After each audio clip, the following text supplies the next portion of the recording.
Welcome to Transformative Principal, where you learn how to be a leader and not just a manager of a to-do list. I am your host, Jethro Jones. You can find me on Twitter at Jethro Jones.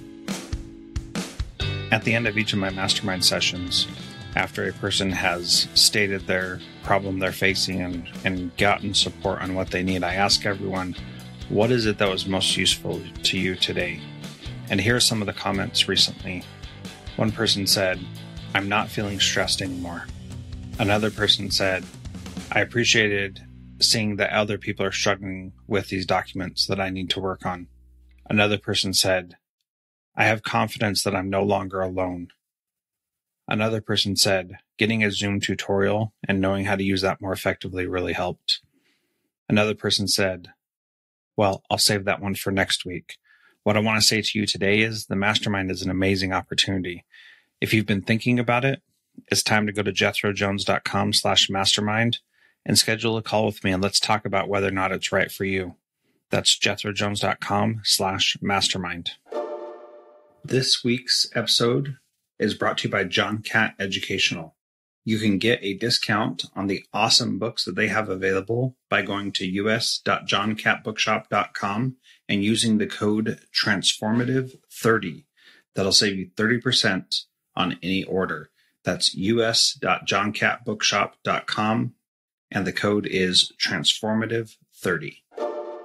Welcome to Transformative Principal. This is episode 337, and I am excited to be chatting with Amber Dembowski, who is a principal of two schools like me right now, and that is exciting. Actually, not right now anymore, because as of this month, I am now a free agent out there doing my thing. So I'm excited about that. And Amber, welcome to Transformative Principal. Thanks so much. I'm happy to be here. Man, I am happy to talk with you as someone who is juggling multiple schools and serving principals as well. I know how challenging that can be, and that's what you are doing. So why don't you start by telling us a little bit about yourself, your work in schools, and your work supporting principals? Sure. Well, I've worked in many different facets of education, and I think that's one thing that has, really built me up throughout the years. So years ago, I started as a teacher paraprofessional or a teacher aide.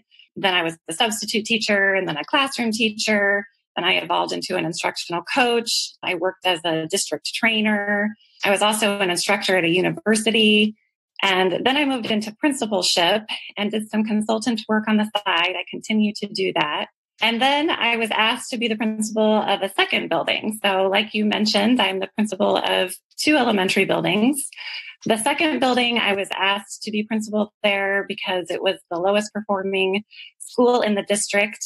The teachers were feeling pretty beat down, and the district gave me the charge to kind of go in and build that culture up and increase that teaching and learning within that building. So throughout all of these experiences, I've gained a lot of understanding about how schools and, more importantly, teachers work.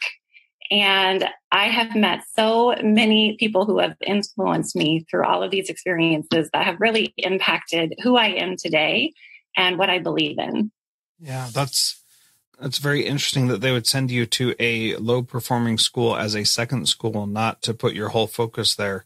What are the challenges with having a poorly performing school be your second school and not the only one you focus on? The biggest challenge has been that I was with one school for 3 years prior to that. And so they were really in a different place than my second school when I was brought on. I bring the staff together for professional learning, for our staff meetings, for our PLCs and collaborations. But what remains difficult is both buildings are just in a different place because of my time with them. Yeah. So with your first school, you've been there for 3 years, established some routines, policies, procedures, culture, all that stuff. And then you got to jump into the second one. And we all know from experience that if you are, leading a school and, you do certain things to get to a certain point, and then you don't have to redo all those things all the time because everybody understands that's how things work. That's part of building a school culture. And so now you got to bring a second school on, and then you do professional development together. That sounds like a really challenging thing to put together. So let's talk about some of the mistakes that leaders, some of the common mistakes that instructional leaders make. What are the pitfalls that you see instructional leaders doing? For sure. And actually, these are all mistakes that I've made myself. I recently published an article for ASCD about the 4 common mistakes instructional leaders make and how to avoid them. And these were all mistakes that I made, and I continue to make mistakes every day. So there's nothing wrong with going out and making mistakes. I don't want anyone to walk away thinking that, because of that, how's that saying go? If you're not making mistakes, that means you're not trying, right? Yeah. And some of the mistakes that I'm going to focus on, I think will settle really well with the instructional leaders out there. I think they'll agree with it. And then some of them I think will challenge some of their thinking. The first one that I had mentioned in the article is that we're focusing too much on student outcomes. And I think most people would agree with that statement once they hear me talk a little bit more about it. I believe that if a heavy load of your time when it comes to school improvement is looking at student performance, then you're focusing on the wrong things. I'm a strong believer that data is information. I'm a total data guru, so don't get me wrong. It becomes a guide for us. But if we spend most of our time doing only that, then I think we're missing the boat. Most of our time needs to be spent on asking ourselves why. So why are we seeing the results we're seeing? And then the real dirty work begins by adjusting what's happening in the classroom. And I think most instructional leaders would agree with me on that. Whether that's what's actually happening, that's not always the case. Sometimes most of our time for PLCs is spent doing the data digs, but then what do we need to do next? Most of our time should be spent on building that teacher capacity, ensuring that the instructional practices happening in the classroom are in response to the information that the data provides us. And so that's where that first mistake comes in, I think would settle with most people's thinking. Yeah, we've really changed how we focus in education on different things, and focusing on outcomes has seemed to just ratchet up even more and more as time goes on. And I think that that's a really good point, that we need to step back and figure out why things are happening how they are, and not make everything about that outcome, and recognizing that kids are multifaceted, that they have lives outside of school, and that what happens in school is not everything to them, as it shouldn't be everything to us either. What's the second mistake that people often make, instructional leaders specifically? Well, and this one in general can sometimes challenge people's thinking. The second mistake is just staying out of the teacher's way. People will say, I'm sure you've heard this, that teacher's doing a great job. I just let her do her thing. Yeah, I'm sure I've said that. Right. Me too. So essentially, we work with a variety of teachers. So in my consultant work, I talk about the 4 types of teachers. And I've named them based on their traits and performance levels, just for simplicity's sake. So there's the notables, the classics, the interim amateurs, and the sideliners. And I'll go into that a little bit more here in a minute. But the teachers can work throughout these stages throughout the day. So just because they're notable when they're teaching math doesn't mean they're notable when they're teaching reading. It really depends on their experience and their expertise, their motivation, and even their self-reflection with whatever the task is that they're, at hand. And although I don't believe there's a perfect formula to working with teachers, I do think that understanding some of the fundamentals about human behavior does allow us to build the capacity and their capacity for success. So if we just start by talking about the notables, and the notables, those are the peak performers. Those are the ones that we're saying, hey, they're doing a great job. Let's just stay out of their way. They generally represent about 20% of our teachers. And if we think about it, their capacity is endless because they continue growing. And in all honesty, we're going to get the most bang for our buck with this group of teachers.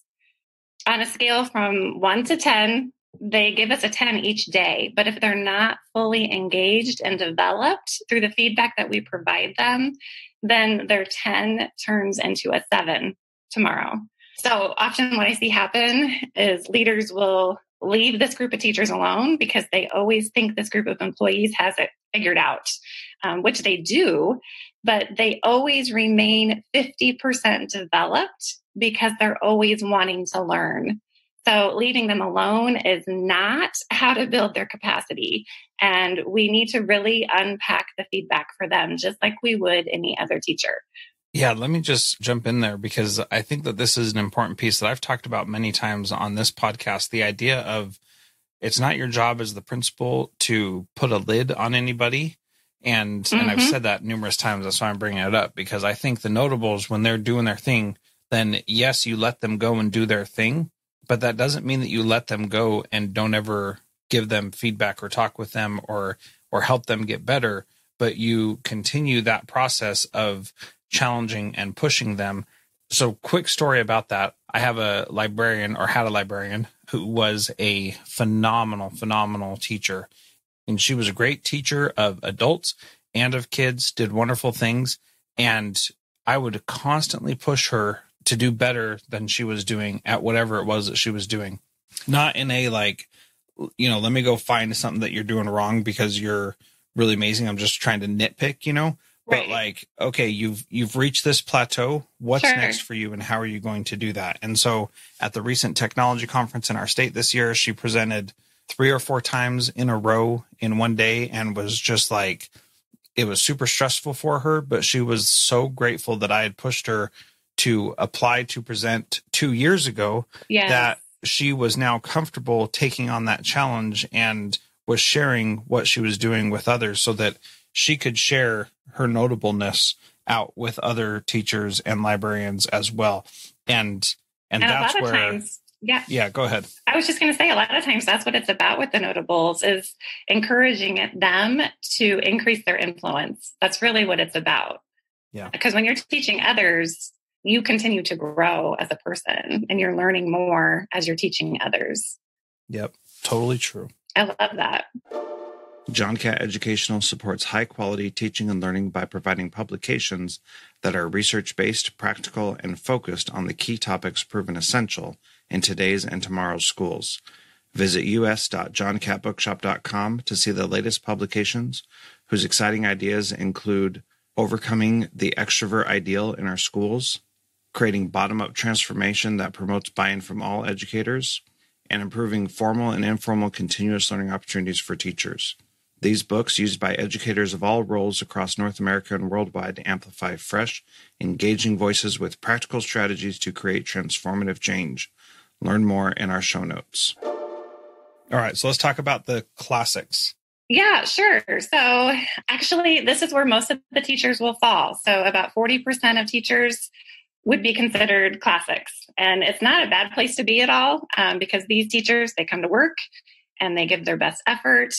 And on average, they're about 60% developed. So they do what they know, but building the capacity for this group is extremely important. So making time to provide feedback to them absolutely needs to be a priority. They're generally motivated to grow and change. They sometimes function as if there's just one right way of doing things. It's not necessarily in a stubborn way, but they just want to make sure it's perfect or that it's just right.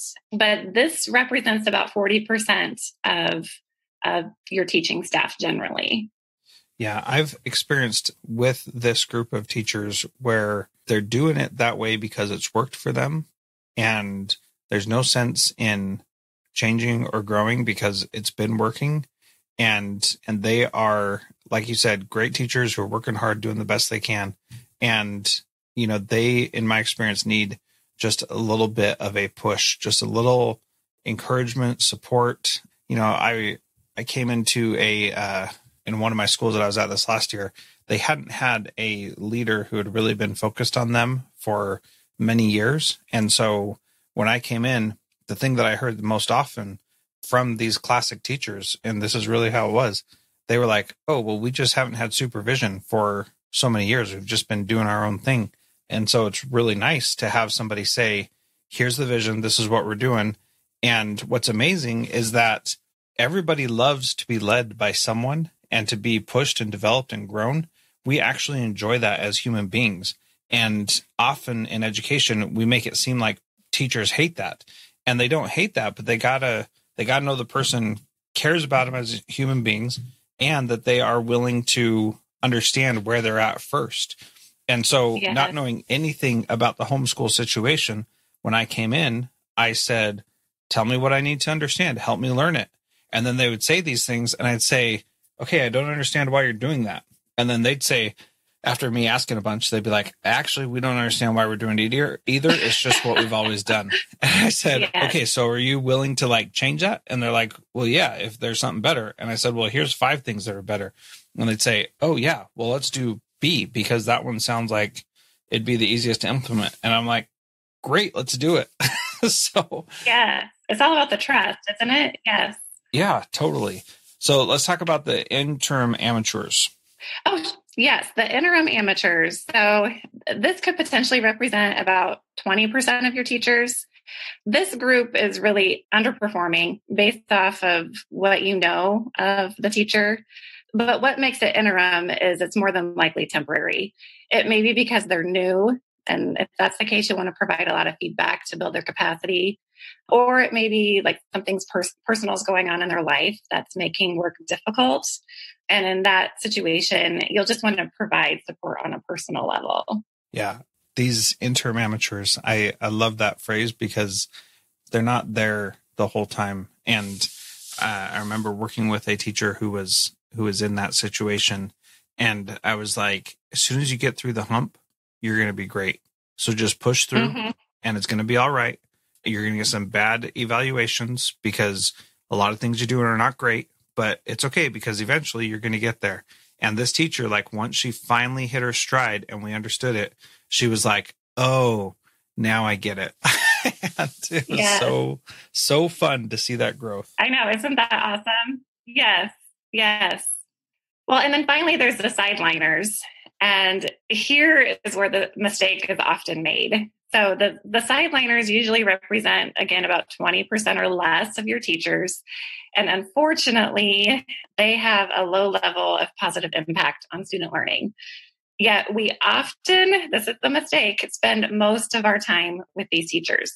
The sideliners are those who, you've been providing the training and the feedback, and yet they still consistently underperform. They don't appear engaged, and they're maybe quote unquote lacking the talent that it takes to be a productive member of your teacher team. So once I've determined that someone's a sideliner, and don't get me wrong, I start everyone as a classic in my mind when I'm providing feedback. But over time, if they've proven to me that they're a sideliner, I usually just start having crucial conversations with them. And so the feedback is much different. And the crucial conversations usually are questions asking them, are you happy at work? Or do you feel successful at work? It may even be asking them if they feel there might be a better fit. Sometimes it's even I notice statements. So it's almost calling them out in a way. I've noticed you don't stand at your door to greet students, even after I've asked you to several times. What's getting in the way? Like those are notice statements. But what's important here is I don't let them consume my time because I don't want to put my energy here. I want to place my energy on things that I want to see more of. And that's going to be from the teachers who are ready to do and be better every day. Yeah, I think that's so important. And sometimes the reason why people are sideliners is because they're just not a good fit for your school and they just can't bring themselves to be effective there. And that doesn't mean that they can't be effective someplace else. And it's really important to make that distinction because it's not always clear. Sometimes you think, well, maybe it's just not the right fit, when in reality, they just don't have the skills to be a teacher, and you've got to be able to discern that. And so one situation where I did do that was when I had a teacher who, she just could not be successful in my system, and it was too much for her, and it wasn't structured the way that she needed it to be structured to be successful. And she was teaching in a content area that wasn't her content area, but she was qualified in, so there was that awkwardness. And so, I talked with her and I said, look, I think that you're a great human being. And unfortunately, you don't have what it takes to be in our school, but that doesn't mean that you're a bad teacher. You just aren't going to fit into what we're trying to do. If you go down to elementary school where you'll be with the same kids all day long, you'll be able to take the time to develop those relationships that you love developing with kids. That will probably be a much better situation for you. And she was hurt. She was offended. She cried. It was super uncomfortable and awkward for the rest of the year. But I was able to confidently say, when she applied at an elementary position, I was able to confidently say she will be a good teacher at your school. And sure enough, she went there and totally flourished and was able to do well. And if I would have tried to fire her or get her out of the profession totally, I would have been doing those kids a disservice. But I was doing a service to the kids at my school because she wasn't going to be able to work out with them. Right. And regardless of where the teachers fall within the spectrum of employees, I want everyone to be clear, they are on your team. You work with them every day. So they deserve your respect, your appreciation, your love. There's just multiple reasons why these labels can be helpful. One reason is because it helps us identify how we can support them. And then the other is to help us reflect on what kind of leader we want to be for them and how we should prioritize our time. Yeah. And this is so important. I'm so glad you brought that up because the way that we interact with them is absolutely vital. And so knowing that you have a sideliner and being able to say, here's where it's not working and here's what a next step can be, that is just so important. And too often I hear principals talking about how we got to get this person out. She's no good. He's no good, whatever the case may be. And that's not fair to that person who is on your team currently and is a human being. You've got to be honest and forthright with them and, and work through that. And every single year I've had somebody like that where it's not a good fit for a variety of reasons. They're always different for whoever it is, but you've got to be able to say this is not working and we got to find a different solution. For sure. Thank you to our valued partner, John Catt Educational. If you are a leader looking to make transformative change by providing yourself and your teachers with professional development that is research-based and rigorous, yet easy to digest and full of practical strategies, check out the latest publications from John Catt. Visit us.johncattbookshop.com to find information or learn more in our show notes.